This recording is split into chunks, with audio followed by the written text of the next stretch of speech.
Hi, ako si Kim at meron akong GF na hindi niya alam hanggang saan boundaries niya. Sino na naman kasama mo? Kaibigan ko lang. Ba't nakita ka daw ng kaibigan ko kaya kayakap mo siya sa court? Niyakap ko lang siya kasi MVP siya. Ganun lang ako sumuporta. Pero ba't mo kailangan yakapin? Niyakap rin naman kita. Iba naman kasi yun. Di mo naman ako kaibigan eh. Boyfriend mo ko. Ewan ko sa'yo. Bahala ka dyan. Yun nga pala si Juliana. Grade 10 kami nung una kami magkakilala. Nung una ko siya nakilala, parang napaka-inosente niya. Yung tipong pakiramdam ko mapagkakatiwalaan ko siya. Kaya niligawan ko siya.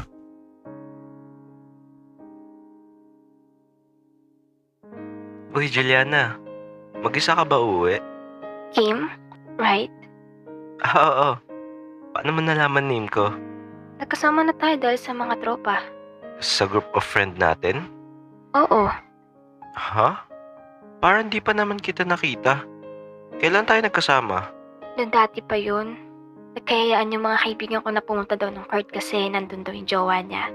Tapos nandun ka din naglalaro ka. Ay we? So, nakita mo na pala ako maglaro? Oo. Galing mo nga eh. Lo, hindi naman. Sakto lang. Ang tangkad mo pala, no? Bakit? Mukha ba ako maliit nun? Hindi. Kasi ano lang, nung pinanood kita parang maliit ka. Pero ngayong nakatabi kita, ang tangkad mo pala. Hindi naman. Sakto lang. Ang cute din ang buhok mo. Aesthetic.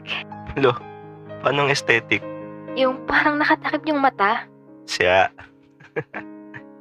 Ay ano, may gusto pala ako itanong. Ano yun? May boyfriend ka na ba? Manliligaw ka ba? Uy, wala akong sinabi ah. Biro lang. So ano nga, may BF ka na ba? Wala pa. Bakit nga manliligaw ka ba? Kung pwede sana. Sige, pagbutihin mo ah. Nung una, kumagat ako naligawan siya. Akala ko kasi gusto niya ako. Yun pala, yun na yung pagiging friendly niya. Uy Juliana, gusto mo gumala? Libre mo ba? Oo naman, ako nagaya eh. Baka gentleman to. Sige, saan ba? SM North. Tas samahan mo ako maglaro sa time zone. Sige ba? Basta sure yan ah, libre. I got you. Dapat pala, dito pa lang nalaman ko na. Dapat nalaman ko na ganito siya tumato sa kaibigan. Saan ka na? Wait, nagmi-makeup lang. Babae nga naman. Ayaw mo ba nun? Maganda kasama mo? Maganda ka naman na eh. Sus, bolero. Basketball player lang. Sige na, tapusin ko na lang to. Papunta na rin ako dyan. Nakita kami ni Juliana nun sa tapat ng tambayan namin na court. After din namin makarating sa SM kumain kagad kami sa isang samgyup resto. Okay naman yung nagiging usapan namin nun. Kaso bigla niya kinausap yung waiter ng resto. Kuya, unlimited po ba ito? Yes po ma'am. Unlimited po lahat ng meat dito. Ang laki ng biceps niyo, kuya. Ang bigat po siguro ng mga bitbitin niyo. Ay, hindi naman po ma'am. Sige po, enjoy po kayo. Mukhang mahilig ka sa mga malalaki muscles ah. Ah, hindi naman. Ang galing ng ni kuya kasi ang bigat ng mga dala niya tas ang astig ng outfit nila dito. Ah. Sige ta, kain na tayo. Thank you sa libre ah. Sure. Kain ka lang. Grabe ka naman mandigaw. Ito ba feeling na tinitreat? Bakit? Hindi ka pa ba nililibre ng iba? Actually, may makanan libre naman sa akin. Oh, meron naman pala eh. Pero most of them, wala naman intention manligaw. Treat lang as a friend. Pwede magtanong, Go lang. may ex-boyfriend ka ba? Actually, meron. Pwede matanong kung kailan kayo nag-break? Baka kasi maging rebound ako eh. Trauma na ako dun eh. Matagal na mga last 2 years pa yun. Ilang months kayo nagsama? Actually, years. Ay we? Ilang taon? Mga 2 years din. Pwede matanong kung ba't kayo nag-break? Kung pwede ka na kung pwede, nagtatanong ka na nga eh. Hindi, syempre, kung pwede lang tanungin, malay mo nakaka-offend sa'yo. Hindi. Matagal na din kasi yun. Tsaka yung dahilan kasi ng pag-break namin about kasi sa misunderstanding. Paano ang misunderstanding? Ano daw? Wala na daw akong time sa kanya. Pero may oras daw ako sa mga kaibigan ko. Paano walang time? Ano kasi may work siya. Tapos pag wala siyang work, kesa kausapin ko daw siya, kausap ko mga katropa ko kesa siya.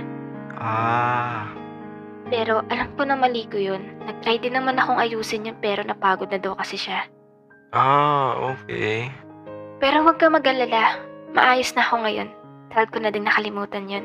Eh di goods naman pala. At least ngayon, kampante na loob ko na hindi ako rebound. Bakit? Anyari ba sa'yo? Ba't trauma ka sa rebound? Lagi kasi ako nakukuha ng bola. Ha? Ang slow mo. Bakit? Ano ba meaning mo? Sa basketball kasi yun. Yun nga. Anong connect nun? Hala. Joke lang yun. Slow mo naman. Pero hindi. Dati kasi may naka-MU din ako. Pero pampalipas oras niya lang pala ako. Naantay niya lang yung jowa niya na bumalik sa kanya. Kawawa ka naman pala. Matagal na din yun. Nakalimutan ko na. Don't worry. Hindi ako ganun. Pag manliligaw ba ako sa'yo, Anong pag mandiligaw? Nandiligaw ka na nga eh. ay, ang bilis naman. Bakit pa kailangan patagalin? Relasyon pinapatagal, hindi panliligaw. Ay, we. So, kailan mo ako sasagutin? Ngayon na. Ha? As in ngayon na. Girlfriend mo na ako. Seryoso? Oo nga. Gusto mo palitan mo na nickname mo sa messenger eh. Sige. Masaya kami dalawa umuwi nun.